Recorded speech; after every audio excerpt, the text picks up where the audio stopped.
Bon les amis, je viens enfin de monter officiellement ma première vidéo sur DaVinci Resolve. D'ailleurs, c'est une des toutes dernières vidéos de la chaîne, la review, le test de la Marant 100D de chez Aputure, là le projecteur LED. Je l'ai monté, cette vidéo, entièrement sur DaVinci Resolve, la toute dernière version, la version 17. Alors si vous me suivez depuis un bon moment, voilà, j'en parle assez régulièrement, j'avais envie de passer sur DaVinci Resolve, principalement pour l'étalonnage. Mais c'est vrai que mon PC portable était un petit peu ancien, donc là en fait, bon vous le voyez peut-être pas bien, mais j'ai changé de PC portable. Alors je ne vais pas vous parler trop du PC portable pour l'instant, je pense quand même vous devez voir la marque ici, mais j'attends de le tester voilà, pendant 1 ou 2 mois et après je vous ferai bien sûr une review sur le PC portable du point de vue d'un créateur. Voilà, pour faire de la retouche photo, du montage vidéo, de l'étalonnage, est-ce qu'il fonctionne bien? En tout cas, avec ce PC portable, maintenant je peux faire tourner DaVinci Resolve sans aucun problème. Voilà, le logiciel n'a pas planté une seule fois, c'était vraiment très fluide et du coup ça s'est vraiment bien passé, mais évidemment je vais développer tout ça dans cette vidéo. Alors pour ceux que ça intéresse, j'ai déjà fait une série de vidéos sur DaVinci. Alors chaque épisode concernait voilà, une partie différente du logiciel. C'est des épisodes qui sont peut-être plus avancés, où on développe un petit peu plus le sujet, chaque interface, chaque partie, chaque outil. Là, l'idée de cette vidéo, c'est vraiment très simple, c'est plutôt une découverte un petit peu globale du logiciel. Je vais vous montrer le projet que j'ai utilisé pour faire la review de la Marant 100D. Je vais vous donner quelques conseils, quelques astuces, comment moi j'ai un peu optimisé mon interface, le logiciel et les raccourcis, notamment parce que moi je suis un habitué de Premiere Pro et peut-être que vous êtes aussi dans ce cas-là, vous êtes habitué d'un logiciel et vous avez envie de vous mettre à DaVinci, mais pour l'instant, vous n'osez pas ou le logiciel vous fait un peu peur. Bah voilà, l'idée de cette vidéo, c'est de se motiver un petit peu tous ensemble et de se donner des conseils mutuellement. Je ne prévois pas d'arrêter complètement Premiere Pro, hein, loin de là, ça fait plus de 10 ans que je travaille sur ce logiciel et je vais continuer de l'utiliser, je pense. Après, si pour vous le montage vidéo c'est juste une activité entre guillemets de loisir, un seul logiciel vous suffit amplement. Mais si vous gagnez votre vie, si vous travaillez dans l'audiovisuel, vous êtes peut-être vidéaste aussi, pensez bien d'avoir plusieurs cordes à son arc et de connaître d'autres logiciels aussi. C'est bien d'avoir plusieurs compétences dans ces domaines. Donc moi, ça faisait pas mal de temps que je voulais mettre sur DaVinci et là j'ai pris le taureau par les cornes et je me suis dit pour vraiment me mettre dedans, je vais essayer de monter entièrement de A à Z une vidéo YouTube, un de mes tests, voilà, comme je l'aurais fait avec Premiere Pro. Et je suis vraiment content parce que ça s'est bien passé, ça a été beaucoup moins compliqué, j'étais pas trop perdu, donc je vais vous parler aussi de ça. En fait, c'est pas si compliqué que ça de démarrer sur DaVinci, vous allez voir. Et j'espère que ça va vous plaire parce que je prévois vraiment de faire par la suite beaucoup plus de tutoriels sur DaVinci, des petits tutos un petit peu ciblés voilà, sur différentes fonctionnalités et options de DaVinci Resolve. Alors pour contextualiser un petit peu, DaVinci, pour ceux qui ne le savent pas, hein, c'est un logiciel qui est gratuit. En tout cas, quand je dis gratuit, il possède une version gratuite. Et c'est pas une version gratuite où tu es bridé sur beaucoup de choses, où il y a plein d'options qui sont pas disponibles, ou encore la marque te met le filigrane sur l'export. Non, là, pour moi, DaVinci Resolve, la version gratuite, c'est, je pense, le meilleur logiciel de montage gratuit sur Mac, sur Windows. C'est vraiment un logiciel ultra complet et je vous le conseille si vous cherchez un premier logiciel de montage ou si vous n'êtes pas très content du logiciel que vous utilisez actuellement. Essayez-vous à DaVinci, je pense que c'est vraiment très intéressant et j'espère que cette vidéo va vous motiver à passer sur DaVinci. Et puis, autre chose à savoir, contrairement à Adobe qui fonctionne sous le système d'un abonnement, DaVinci c'est à l'achat unique, vous l'achetez une fois la licence et vous la possédez à vie. Alors en plus, quand tu achètes la version Studio, c'est comme ça qu'ils appellent la version payante, tu as 2 licences, tu peux installer DaVinci sur 2 ordinateurs. Donc ça, c'est assez pratique. Moi, je l'ai installé voilà, sur ce PC portable et je compte l'installer aussi sur ma prochaine config fixe qui va d'ailleurs arriver d'ici peu de temps. Et au niveau du prix, alors je ne l'ai pas sous les yeux, mais je vais vous le montrer. Je lance la capture d'écran. Donc au niveau du prix, ça coûte 255 € la version Studio. Évidemment, je vous la conseille peut-être pas tout de suite si vous ne connaissez pas du tout DaVinci. Commencez avec la version gratuite. Vous allez pouvoir faire quasiment tout ce que je vais vous montrer dans cette vidéo. Et si ça vous plaît, voilà, et vous pouvez partir sur la version Studio. Bon, je pense que j'ai assez parlé. On va tout de suite ouvrir le logiciel. Alors, je vous l'ai dit, hein, c'est une vidéo vraiment à la cool. J'ai pas préparé de script pour une fois. Hein. Là, c'est vraiment à la cool. Je voulais vous faire ça en live et vous donner des petites astuces. Je pense que je ferai un de ces quatre, une vidéo sur mon workflow complet de montage. Mais là, comme je viens de reprendre DaVinci, je ne vais pas vous faire une vidéo tout de suite. J'attends de développer un petit peu des habitudes pour vous faire une vidéo là-dessus. Alors voilà la page d'accueil du logiciel. Alors je vous conseille de cliquer juste ici, ça va ouvrir le petit panneau de la base de données. Alors ce qu'il faut savoir, et en fait c'est une des différences principales avec Premiere Pro. Sur Premiere Pro, comment ça fonctionne? On a un projet, on crée notre projet et dans ce projet, on va créer différentes séquences, des timelines, on va mettre nos rushs et tout. Sur DaVinci, c'est exactement la même chose, mais avant le projet, on a ce qu'ils appellent la base de données, la database en anglais. Et en fait, dans une database, tu vas avoir plusieurs projets. Et donc ça, c'est juste la petite nouveauté qu'au début, on ne saisit pas forcément quand on arrive sur DaVinci. Tu commences d'abord par créer une database et dans ta database, tu vas créer un projet, plusieurs projets. Généralement, on ne crée pas une database par projet. Alors là, c'est vraiment ma petite expérience que je vous donne. Mais la plupart du temps, les gens, par exemple, vont créer une database toutes les années. Là, par exemple, moi, j'ai créé une database qui s'appelle YouTube DS. Donc, dans cette database, je vais mettre tous les projets liés aux vidéos YouTube. Et tu vois que dans ma base de données, eh bien, j'ai des projets. Là, par exemple, par défaut, c'est le projet sans titre. Si je vais sur YouTube, tu vois que j'ai 2 dossiers et en fait dans ces dossiers il y a mon projet. Alors là il y en a un qui est flouté parce que c'est la review d'un produit qui n'est pas encore sorti, qui est annoncé par une marque dans peu de temps, donc j'ai préféré vous flouter le titre. Mais tu vois, la review de la marron sandé, eh bien on a le projet, c'est celle-là que je vais vous montrer aujourd'hui. Donc pour créer un projet, c'est pas compliqué, tu fais une nouvelle base de données et tu choisis la destination et puis voilà le nom et tu as créé ta base de données. Et puis ensuite, dans la base de données, tu fais nouveau projet ou alors nouveau dossier si tu veux mettre plusieurs projets si tu as plusieurs projets plus ou moins dans le même dossier, voilà, c'est possible. Donc voilà, ça c'est le début, il n'y a rien de bien compliqué. Donc je double-clique sur la review Amaran Sandé pour ouvrir le projet. Donc là, je suis sur la page d'exportation, on va aller sur la page média. Donc là, c'est l'interface qui est liée à la page média, un petit peu comme la plupart des logiciels aujourd'hui, comme Premiere Pro, il y a différentes pages en fonction de ce que tu veux faire. La page média, c'est là généralement où on va dérusher, qu'on va importer nos rushs, c'est là qu'on va préparer petit à petit nos scènes. Ensuite, on a la page cut qui est une nouvelle interface qui est arrivée avec la version 16, il me semble.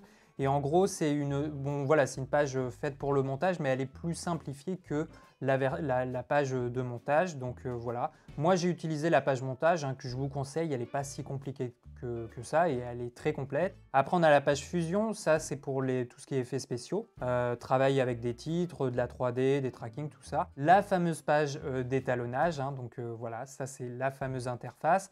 Fairlight, c'est la page dédiée au son. Et puis, il y a aussi une interface pour l'export. Donc, c'est ça que j'aime bien avec DaVinci, c'est que c'est très complet. Tu me diras jusqu'à là quasiment comme Premiere Pro, mais je trouve qu'elles sont vraiment bien faites et il y a un intérêt vraiment à utiliser chacune de ces interfaces, chacune de ces pages. Donc là, voilà, ça c'est la page média. Donc, tu vois, tout ce qui est au-dessus, en fait, c'est l'interface de ton disque, c'est l'explorateur média, tu l'as également sur Premiere Pro. Donc là, à ces endroits-là, c'est juste l'arborescence de tes disques, il n'y a rien qui est importé sur le logiciel. Et par contre, là, en dessous, le master, ça, c'est l'endroit où tu vas importer tes dossiers. Donc là, moi, j'ai créé un dossier audio et un dossier rush. Donc tu vois, dans audio, j'ai mon face caméra et j'ai ma voix off et j'ai les musiques. J'ai d'ailleurs une timeline que j'aurais pu ranger ailleurs.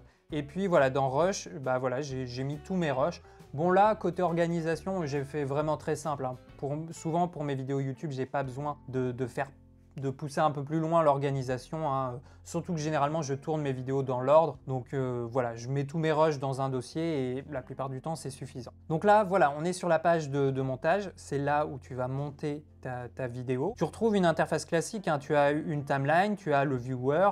Là, tu as une sorte d'option d'effet. Je vais revenir un petit peu plus en détail sur tout ça. Et puis en haut à gauche, c'est comme la fenêtre projet sur Premiere Pro qui est plutôt en bas à gauche.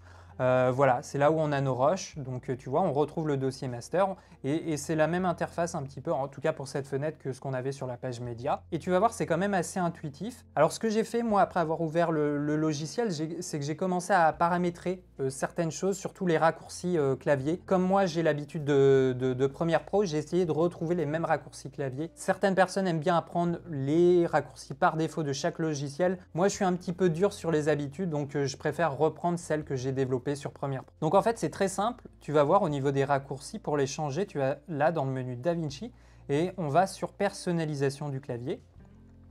Et là, moi, j'aime beaucoup cette page parce que déjà, c'est assez clair et tu vas voir que tu peux paramétrer énormément de choses. Si toi, tu viens de Premiere Pro de David ou si tu viens de Final Cut, tu peux, y a des presets et tu peux sélectionner directement un ensemble de pré-raccourcis en fonction de ton logiciel. Donc là, par exemple, tu vois, si je clique ici, par défaut, c'est sur DaVinci Resolve et moi, j'ai choisi Adobe Premiere Pro. J'ai dû recréer un preset en fait que j'ai appelé perso. Et donc, ça va te donner déjà des raccourcis un petit peu similaires à ce que tu as de base sur Premiere Pro. Donc, je te conseille éventuellement de faire ça, à moins que tu aies envie de réapprendre tous les raccourcis par défaut du logiciel. Donc voilà, moi en tout cas, je suis parti sur l'ensemble de raccourcis pour Adobe Premiere Pro. Et après, j'ai personnalisé 2-3 autres raccourcis qui ne s'étaient pas mis par défaut pour retrouver les touches que j'avais sur Premiere Pro. Alors moi, j'ai une façon de faire du montage bien particulière. J'utilise beaucoup la souris pour faire la plupart de mes actions sur ma timeline. Voilà, je trouve que c'est plus rapide. En tout cas, pour mon workflow, je me suis habitué comme ça. Donc j'utilise très peu le moniteur source. Je fais très peu de points in, de points out, point d'entrée, point de sortie.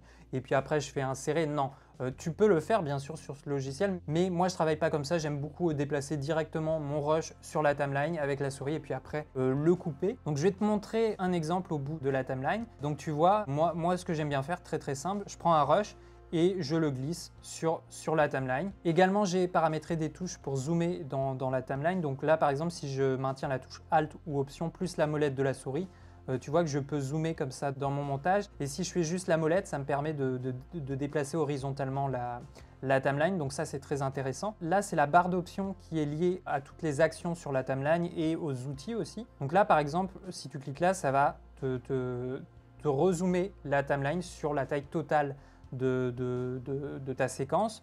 Là, ça va zoomer là où il y a ta tête de lecture et puis après, tu peux personnaliser aussi un zoom et puis bien sûr, tu peux le faire manuellement. Donc voilà, très simple. Ensuite, tu retrouves les outils un peu classiques, hein, comme sur Premiere Pro. Tu as l'outil Cut, eux ils l'appellent l'outil rasoir. Je crois que par défaut, l'outil rasoir c'est la touche B, mais moi je l'ai mis sur la touche C, comme pour Cut. C'est le raccourci que j'utilise sur Premiere Pro. Ensuite, par défaut, c'est CTRL B pour faire un cut là où il y a ta tête de lecture. Moi, je l'ai laissé par défaut. Mais moi, j'aime bien le faire manuellement avec le rasoir. Donc, généralement, je passe de la souris au cut et voilà, j'appuie tout simplement une fois pour faire mon cut. Donc, très simple, hein, si je veux enlever une partie, je fais un deuxième cut. Je peux cliquer là et je fais supprimer et voilà, ça supprime le clip. Et là, j'ai un espace. De la même manière, je peux sélectionner l'espace et je le supprime. Alors, il y a encore plus rapide. Tu peux attribuer une touche de manière à ce que quand tu supprimes un élément, il va raccorder à chaque fois le clip qui suit au clip qui précède. Alors moi, le raccourci pour faire ça, c'est Maj plus la touche Delete. Et tu vois que là, ça supprime et ça raccorde directement. Donc ça, je vous le conseille, ça fait gagner pas mal de temps. Alors, il y a une autre option qui est assez intéressante, c'est avec le mode Trim. Alors, je vais mettre plusieurs plans. Enfin, je vais remettre quelques autres plans. Tu vas voir, c'est très simple. Et là, l'intérêt de ce raccourci, en fait, tu vois, je vais appuyer sur la touche E. Et ça va me trimer automatiquement la partie qui se trouve à partir de la tête de lecture à la fin du plan. Mais voilà, ça c'est un raccourci qui est assez sympa. Alors voilà, après le fonctionnement c'est comme d'habitude hein, sur un logiciel de montage. Tu as tes plans, tu as différentes pistes. Tu peux contrôler la taille de chaque piste, ça c'est vraiment bien, tu vois. Je peux diminuer évidemment la taille des pistes vidéo. Même chose pour les pistes audio. Je peux augmenter la taille de la timeline, donc tu peux vraiment travailler hein, ton interface. Si tu fais du montage, tu as peut-être moins besoin de visualiser le viewer. Et inversement, quand tu fais plutôt un truc sur les effets, les couleurs, tu peux donner plus d'espace au viewer. Également, en lien avec ta timeline, tu as cette option-là qui contrôle l'affichage de ta timeline. C'est assez pratique. Tu vois que tu peux contrôler d'ici la hauteur des pistes. Alors, je vais juste baisser un petit peu ça, voilà. Donc tu vois là les pistes vidéo, si je veux voir les vignettes, je peux l'augmenter. Même chose pour les pistes audio, je peux augmenter voilà, la taille de chaque piste pour bien voir les ondes. Ensuite, tu as différentes options d'affichage. Par défaut, c'est peut-être comme ça. Moi, j'aime bien mettre l'onde comme ça qui se trouve au centre. On la voit un petit peu mieux. Tu as aussi cette option-là qui te permet d'avoir une onde un petit peu plus large. Là, on a vraiment toute la largeur de l'onde. Et puis, tu as une autre option là pour les bordures. Tu peux laisser tout activer. Après, tu as la même chose pour l'affichage vidéo. Soit tu as une miniature un petit peu partout, soit tu en as une à la fin, ou alors soit tu n'en as pas du tout. Ça peut jouer un petit peu sur la mémoire, ça peut ralentir très légèrement le logiciel, à ce qui paraît, enfin j'ai vu ça dans une vidéo. Mais après moi sur Premiere Pro j'ai l'habitude de travailler avec des pistes vraiment très réduites, j'ai pas besoin de voir la miniature. Là tu vois, si tu décliques là, bah, tu vois pas les ondes audio, là tu les vois. Là c'est quoi? C'est les sous-titres, si tu as une piste avec des sous-titres tu peux les afficher. Et puis ça c'est pas mal aussi, ça permet d'afficher chaque séquence. Donc là j'ai une seule séquence, mais je peux ouvrir une autre séquence comme dans Premiere Pro. Et donc là, c'est une option qui me permet de voir toutes les séquences et de jongler entre chacune. Donc voilà grosso modo hein, la page de montage. Alors là, moi j'ai affiché que le viewer, mais vous aurez peut-être, à la base, tu as aussi le moniteur source. Alors il faut juste que je retrouve l'endroit où je peux le faire réapparaître. Voilà, si je clique ici, je vais avoir le moniteur source. Voilà, c'est l'affichage classique hein, d'un logiciel de montage. Et si je double-clique sur mon plan, ça l'affiche dans le moniteur source. Là, tu peux faire ton point in, ton point out et mettre directement la partie du clip qui t'intéresse sur la timeline. Moi, je travaille pas trop comme ça, j'aime bien mettre l'intégralité du clip, comme je vous disais. Donc moi, comme j'en ai pas besoin, en fait, je clique là, ça permet de passer en mode viewer unique et ça me donne un peu plus d'espace pour agrandir éventuellement le viewer. Alors, autre élément qui est important, sur DaVinci, tu vois, tu as plein d'onglets ici. Et ça représente plein de petites fenêtres que tu peux ouvrir. Donc ça, c'est assez important. Quand le texte est en blanc, c'est qu'il est ouvert. Quand il est grisé, c'est qu'il n'est pas ouvert. Donc là, on a la bibliothèque de médias. Généralement, sur la page de montage, tu l'auras d'ouverte, je pense. Tu as cet onglet aussi qui est très important. Ça te permet, tu vois, d'agrandir la fenêtre. Donc soit tu l'agrandis complètement, du coup la timeline est un petit peu déplacée, soit tu la raccourcis et de cette manière tu as vraiment une timeline vraiment qui prend toute la largeur de ton écran. Dans la bibliothèque de médias, tu vois, tu peux faire un petit peu tout ce que tu veux, hein. Tu peux agrandir les vignettes, tu peux changer le mode d'affichage, là tu as que les titres, tu peux après trier l'affichage, voilà, tu peux te remettre en plan comme ça. Donc là, ça c'est la bibliothèque médias. Ensuite tu as la bibliothèque d'effets, ça peut être très intéressant. Je rentre vraiment pas dans le détail, hein. Mais c'est là que tu as c'est là voilà, qu'il y a tous tes effets du logiciel. Il y en a que j'ai beaucoup utilisé, donc tu as les titres, tu vois, effets de titres. Et ce qui est vachement bien avec cette page, si tu passes le curseur, tu peux prévisualiser l'effet. Donc tu vois par exemple là, ça c'est le glitch. Donc tu peux voir l'effet du glitch. Je vais prendre un autre effet, l'effet jiggler. Là voilà, c'est une secousse. Tu vois, il s'affiche et tu peux voir donc l'animation d'entrée. Et si tu vas jusqu'au bout, tu peux voir l'animation de sortie. Bon là, il n'y avait peut-être pas de sortie, donc ça s'est coupé directement. Mais ça, c'est assez intéressant. Voilà, là, il y a une animation de sortie. Donc, il y a vraiment plein d'effets. Et ce que j'aime vraiment beaucoup avec DaVinci, c'est que les effets par défaut du logiciel, il y en a des vachement bien. Tu vois, là, tu as un titre avec une barre. C'est une animation que généralement tu vas acheter sur Premiere Pro. Tu n'en as pas par défaut des comme ça. Il y a vraiment plein de choses. Tu as évidemment des transitions. Pareil, il y a des transitions alors très basiques. Ce que j'aime beaucoup, tu vois, si je me mets sur ma timeline, je vais mettre le curseur entre deux plans. Et tu vois, si je place le curseur sur un plan, il va montrer l'effet avec le plan qui suit, je crois, ou le plan qui précède. Non, avec le plan, oui, le plan qui suit, c'est logique. Donc ça, c'est super pratique. Tu peux très rapidement voir un petit peu les types d'effets qu'il y a. Il y en a des très sympas. Là, il y a beaucoup d'effets de panne, de zoom, le noise dissolve, très joli. Tu vois, des effets de panne assez sympathiques. Donc voilà, encore une fois, il y a beaucoup d'effets qui sont du coup gratuits, enfin qui sont sur le logiciel par défaut. Donc voilà, ça c'est la bibliothèque d'effets, très intéressant. Ensuite, tu as d'autres choses, là, index de la timeline où tu vois tous tes plans avec les timecodes. Et puis tu as une sonothèque aussi. Tu peux télécharger voilà, des musiques gratuitement. Donc plutôt sympa. Et puis de l'autre côté, très important, tu as le mixeur. Donc tu vois par défaut, tu n'as pas le petit audiomètre qu'on peut voir là quand tu lis. Enfin, si tu en as un là qui est tout petit, donc ça te permet quand même de voir s'il y a du son, ça te donne plus ou moins une idée, mais c'est vraiment très petit. Et tu peux rajouter le mixeur. Donc là, tu vois, il va m'afficher les pistes que j'ai sur la timeline. Et si je lance mon montage, tu vois, on a les audiomètres et je peux régler tout de suite le gain de ma piste. Donc ça, c'est assez pratique. Si tu le veux pas, tu cliques là. Tu peux afficher les métadonnées. Donc voilà, là encore, c'est assez pratique. Et puis, tu as aussi la fenêtre inspecteur. Donc ça, c'est très important. Cette fenêtre, en fait, c'est l'équivalent de la fenêtre option d'effet sur Premiere Pro. Donc tu vois, là, j'ai sélectionné un plan. Et en fait, j'ai accès voilà, à tous les paramètres du plan, donc tous les paramètres de trajectoire. Donc là, on a le zoom. Là, je réinitialise les paramètres de position, donc très simple. La rotation, l'inclinaison, voilà, il y a vraiment plein de choses. Et autre élément que j'aime beaucoup dans l'inspecteur, tu as une option de rognage. Sur Premiere Pro, il faut utiliser l'effet recadrage. Là, non, tu vois, je peux tout de suite rogner. Je peux faire un effet un petit peu de panne, tu sais, pour révéler une autre image ou pour comparer deux étalonnages. Tu peux le faire directement là. Et là, tu vois, tu as les keyframes, donc tu peux créer tes keyframes. J'en ai parlé, il me semble, dans ma série de vidéos sur DaVinci. Mais je referai des vidéos bien spécifiques sur toutes ces options. Donc ça, c'est un truc que j'aime beaucoup. Et puis, tu as aussi un zoom dynamique. En fait, tu vois, là, ça va me créer tout de suite une option de zoom. Donc là, on a un dézoom sur le plan. Et ça me la crée automatiquement en un seul clic. Donc, tu as un zoom linéaire, tu as un zoom amorti, départ, arrivée, départ. Et tu peux... Si je clique sur inverser, ça va faire l'inverse. Donc là, ça va me zoomer dans l'image. Donc là, je n'avais pas prévu d'en mettre un, mais voilà, je le désactive. Mais tu vois, c'est possible. Tu as l'option de stabilisation qui est très très bonne aussi. Donc voilà, ça c'est le menu inspecteur. C'est l'équivalent de l'option d'effet sur Premiere Pro.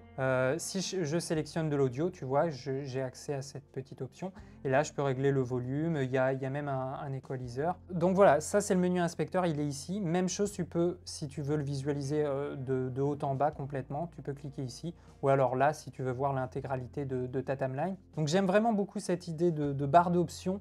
Tu cliques, ça affiche directement, tu peux l'afficher en grand si tu as envie. C'est vraiment très pratique. Si tu veux aucune de ces pages, voilà, tu peux avoir quelque chose de très épuré en termes d'interface. Donc ça, c'est vraiment un des points forts de DaVinci. Et au début, j'avais un peu peur parce que c'est vrai que sur Premiere Pro, tu peux vraiment personnaliser ton interface. Mais c'est la même chose sur DaVinci, tu peux faire ce que tu veux et je trouve ça vraiment très intéressant. Autre élément qui peut nous intéresser sur cette interface, si tu cliques ici, ça c'est les paramètres du projet. Donc c'est ici que tu vas changer la résolution de ta timeline. Donc tu vois, par défaut, il te propose plein de résolutions standards qui sont utilisées tout le temps.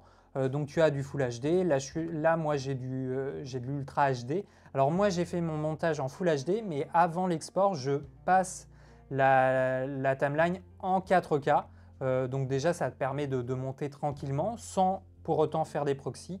Et c'est un truc que j'aime bien faire, c'est une astuce que je vous conseille. Et puis voilà, tu peux choisir la cadence de ton projet. En principe, tu n'as pas besoin de changer trop de choses. Là, c'est l'endroit qui peut être intéressant. Tu as l'emplacement des fichiers de cache et les images de référence de la galerie. Tu peux choisir la destination. Là, par défaut, c'est sur mon C, mais tu peux le mettre sur un disque dur externe si tu en as envie. Voilà, dans gestion des couleurs, c'est là que tu peux choisir les différents espaces de couleurs. Moi, là, je laisse tout par défaut, mais sache qu'il y a plein d'informations très intéressantes sur ton projet à cet endroit-là. Donc, grosso modo, comment j'ai fait mon montage, je ne vais pas rentrer dans le détail. Je vous ferai une vidéo, sincèrement, sur le workflow que je fais, en tout cas pour mes vidéos YouTube. Là, c'est juste pour vous montrer très rapidement. En fait, j'ai commencé par tout ce qui est l'audio. Donc, d'abord, j'ai monté mes faces caméra. Je ne m'occupe pas de l'image, mais juste de l'audio. J'ai fait mon petit mixage, hein, très simplement. J'ai fait des cuts. Ah oui, d'ailleurs, en parlant de ça, tu vois, si je zoome sur un plan, il y a un truc que j'aime énormément. Tu vois, si je veux faire une transition fluide, par exemple, s'il y a un peu de respiration un petit peu forte à la fin de mes cuts, je peux créer des transitions manuellement comme ça, ultra simplement. En fait, par défaut, tu vois, il y a un petit carré blanc et je peux créer une transition. Alors, par défaut, il n'y en a pas. Et je peux l'agrandir autant que je veux. Ça t'indique là le nombre d'images sur lequel tu vas étendre la transition. Donc juste ça, je trouve ça vraiment pratique. Et puis après, comme d'habitude, tu peux créer des points. Alors là, tu n'as pas besoin de sélectionner l'outil plume, comme habituellement on le ferait sur Premiere Pro. Alors moi, là, pour créer un point, c'est la touche Alt. Si j'appuie une fois, ça me crée un point. J'appuie une deuxième fois, ça va me créer un autre point. Et si je crée un point au milieu, après, je peux le descendre. Et là, je peux faire... voilà, je peux diminuer le son sur cette partie-là. Donc là encore, c'est quelque chose qui se fait assez simplement et de manière très intuitive sur DaVinci Resolve.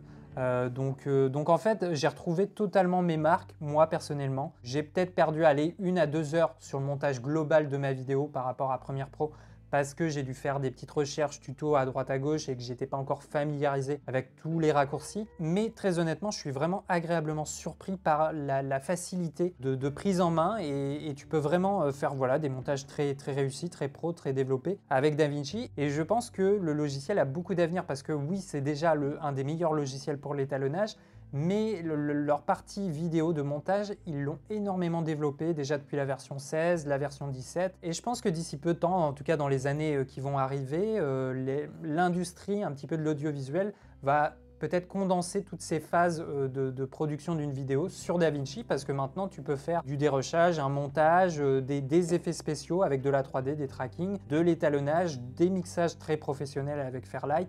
Donc finalement, tu peux quasiment tout faire avec ce logiciel. Donc du coup, je vous parlais, voilà, je commence par le mixage, je fais le mixage de mes faces caméra, ensuite de ma voix off, j'assemble toutes les parties, j'enlève les espaces s'il y en avait, et puis ensuite je place mes illustrations sur la deuxième piste. J'enlève la plupart du temps l'audio de ces rushs, j'en ai pas besoin, et puis après je mets mes musiques, voilà. Et puis s'il y a besoin des petits titres, différents effets. Donc en fait, montage très simple. Là, je vous le fais vraiment très rapidement, mais c'est juste pour vous donner une idée de ce que j'ai fait et de ce que vous pouvez également faire sur vos vidéos. Donc là, imaginons, on vient de finir le montage. Maintenant, on veut faire un petit peu d'étalonnage. Donc là, très simple, tu vas cliquer sur la page étalonnage. Toi, tu vas avoir une interface un petit peu comme ça. Et tu vois qu'en fait, automatiquement, il te représente toute ta barre de timeline, il te prend tous les plans à la suite de ton montage et ensuite tu sélectionnes un des plans et tu vas commencer à faire l'étalonnage. Alors si tu n'es pas familiarisé avec DaVinci, cet endroit-là va peut-être te faire un petit peu peur, c'est l'endroit des nodes, les nœuds. En fait, c'est un petit peu le même système que des couches de calque qu'on a sur Photoshop et l'intérêt c'est que ça permet vraiment de cibler un effet et de l'individualiser sur chaque nœud. Donc tu vois par exemple, là je peux checker l'effet que ça a sur mon montage, même chose sur celui-là, même chose sur celui-là, même chose sur celui-là. Donc c'est une manière vraiment beaucoup plus pro de faire de l'étalonnage. Alors tu vois qu'on a des options différentes, tu peux aussi afficher toute ta timeline, ça peut être intéressant. Alors le problème c'est que là quand tu as la timeline d'afficher, les plans d'afficher, en tout cas sur un 15 pouces, comme c'est le cas là sur mon PC portable, le viewer il est vraiment très petit et là c'est pas du tout possible de faire de l'étalonnage dans ces conditions-là. Donc moi je vous conseille évidemment d'avoir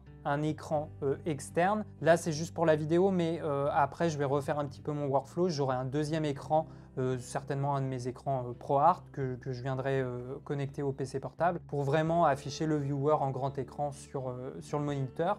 Donc moi, généralement, j'enlève la timeline. J'enlève aussi les plans. En fait, je sélectionne mon plan, voilà, et une fois qu'il est sélectionné, j'enlève ça de manière à ce que j'ai vraiment juste le viewer ici. Je peux même cliquer ici. Donc, et je vais juste refaire apparaître les nœuds, comme ça, là j'ai vraiment une image assez importante. Alors je ne vais pas rentrer dans le détail du fonctionnement des nœuds, évidemment je vais en parler sur la chaîne. J'ai déjà fait une vidéo là sur toute la série de tutos que j'ai faite sur DaVinci version 16, mais évidemment on verra ça petit à petit sur les différents tutoriels que je ferai sur DaVinci. Je ne veux pas vous faire peur non plus avec les nœuds, c'est pas très compliqué mais c'est quand même un petit peu technique, donc il faut bien prendre le temps. Il faut vraiment faire une vidéo dédiée sur ce sujet. Mais voilà, autrement, l'interface de cette page d'étalonnage, elle est incroyable. Tu vois, on a toutes nos outils d'étalonnage, les corrections primaires. Là, c'est pour l'euro, on a une table de correspondance des couleurs. Ça, c'est pour le HDR. On a les courbes au milieu. On a toutes les courbes. Là, on va retrouver un petit peu les courbes aussi qu'on a sur Premiere Pro. Donc là, on a la teinte et VS la teinte vs la saturation, la teinte vs la luminosité. On retrouve vraiment tout. Et puis si tu cliques là, tu vois, tu as plein d'autres outils. Ça, c'est le sélecteur pour vraiment sélectionner une partie de ton image. Tu peux faire également les Power Windows. Donc ça, c'est les outils de masse. Il y a plein de choses. Et puis super beau, tu as tes scopes ici. Si tu veux sortir tes scopes, tu peux cliquer ici, ça va te les mettre comme ça. En un petit peu plus grand, tu peux mettre la page où tu veux. Tu peux en avoir 4 d'un coup. Donc voilà, la page étalonnage, elle est vraiment incroyable. Alors par exemple, tu vois, sur le Facecam, je peux te montrer l'avant-après. Là, moi, le raccourci, c'est Alt plus D ou Option plus D. Et tu vois l'option, tu vois ce que ça fait avant-après. Donc voilà, moi je me suis fait un petit étalonnage tranquillement là-dessus. Alors je découvre un petit peu moi aussi l'étalonnage sur DaVinci. Il y a plein de réglages de paramètres que je ne maîtrise pas du tout. Ça va venir petit à petit avec le temps et dès que j'en maîtriserai suffisamment, je vous ferai des vidéos dessus. Après, je vais pas passer sur la page Fusion, je vais pas passer sur la page Fairlight. Pour l'instant, je ne les ai pas utilisées. Entre la page de montage et la page étalonnage, vous avez largement de quoi faire. Et puis une fois que j'ai fait mon étalonnage, je vérifie voilà, une dernière fois le montage et je vais partir sur la fenêtre d'exportation. Donc là, sur DaVinci, il y a vraiment une interface qui est dédiée à l'export. Là encore, je ne vais pas rentrer trop dans le détail, mais tu as plein d'options possibles. Tu vois que tu as des presets. Tu peux cliquer sur YouTube et là, il va t'indiquer voilà, un ensemble de pré-réglages qui fonctionnent bien. Donc, bien sûr, tu peux choisir la destination, le nom du fichier. Là, tu peux choisir la résolution, la fréquence, le format, le codec vidéo. Il y a plein de choses. Alors, moi, l'export que j'ai fait, voilà, j'avais fait du QuickTime en H265. J'ai utilisé l'encodeur NVIDIA, comme c'est compatible moi avec une de mes dernières cartes graphiques. Ça me permet d'avoir un export beaucoup plus rapidement. J'étais en 4K. Après au niveau de la qualité, donc le débit, soit tu es en automatique, soit tu es en restreint. Alors moi je suis resté en restreint. D'ailleurs j'avais utilisé ce débit qui est peut-être un petit peu beaucoup. Ça m'a fait un fichier vraiment très lourd. Mais pour YouTube au moins il y a une bonne qualité d'image, je pense. Donc voilà, c'est très intuitif. Hein. Généralement il n'y a pas besoin de changer grand chose. Le format à la limite, le codec, surtout la résolution, la cadence, et puis voilà, ensuite tu fais ajouter à la tâche et tu as là ton export et ensuite tu peux le rendre. Alors là, c'est ce qui est bien avec DaVinci, avec cette page d'exportation, un petit peu comme le système Adobe avec Adobe Media Encoder. Si tu as plusieurs timelines et que tu as envie de faire plusieurs exports, tu peux les placer là dans ta liste d'exports et les rendre tous en même temps ou alors les rendre de manière individuelle. Donc voilà les amis pour cette vidéo, c'était juste voilà, un petit billet d'humeur. Je voulais vraiment vous donner finalement ce premier retour concret parce que voilà, c'est la première vidéo complète que je monte sur ce logiciel. D'ailleurs c'est une vidéo YouTube, donc je rappelle c'était la vidéo du test de l'Amaran 100D, le projecteur de chez Aputure. Elle a été montée entièrement sur DaVinci et je voulais vous faire ce premier retour d'expérience sur DaVinci.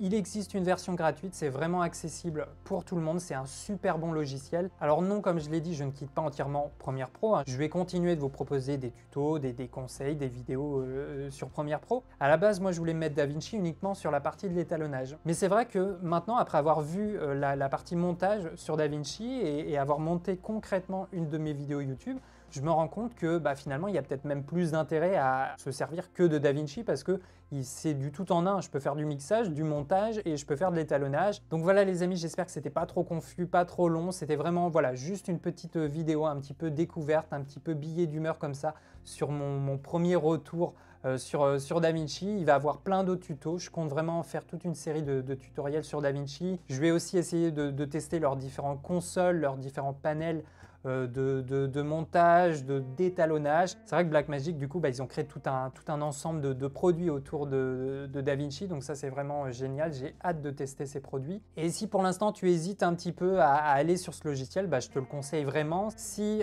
actuellement, tu travailles sur un autre logiciel gratuit, même chose, je te conseille de tester la version gratuite de DaVinci parce que c'est une version totalement pro et je pense honnêtement, si on compare toutes les versions gratuites de logiciels, je pense que c'est la meilleure qui existe aujourd'hui sur le marché. Alors oui, ça peut faire un petit peu peur. Là, peut-être que ça vous paraît simple comme quand je vous le présente parce que moi, j'ai déjà une expérience de plus de 10 ans sur un logiciel de montage. Mais croyez-moi, c'est quand même assez intuitif. Il faut vraiment se lancer dans le bain. Si vous hésitez, prenez une vidéo, faites entièrement une vidéo sur ce logiciel et tu vas voir, tu vas vite développer des réflexes, peut-être retrouver des habitudes que tu avais sur d'autres logiciels de montage et puis tu peux vraiment personnaliser le clavier, l'interface, ton workflow sur DaVinci, donc ça c'est génial. Voilà les amis pour cette vidéo. Alors par contre, ça serait super sympa, je vous invite à laisser un commentaire sur la vidéo et à faire un retour d'expérience par rapport à DaVinci. Si vous travaillez sur DaVinci depuis plusieurs années, voilà, dites-nous depuis combien de temps vous travaillez sur le logiciel, dites-nous qu'est-ce que vous aimez sur ce logiciel, de quelle manière vous l'utilisez, est-ce que c'est que pour le montage, que pour l'étalonnage. Et puis voilà, avoir vos différents retours d'expérience, ça va peut-être motiver des personnes qui hésitent en ce moment. Et puis moi, ça va me donner une idée à peu près de combien de personnes dans mon audience sont intéressées par des vidéos sur DaVinci Resolve. Voilà les amis, merci à vous d'avoir suivi cette vidéo jusqu'au bout. On se dit à la prochaine. Ciao les artistes!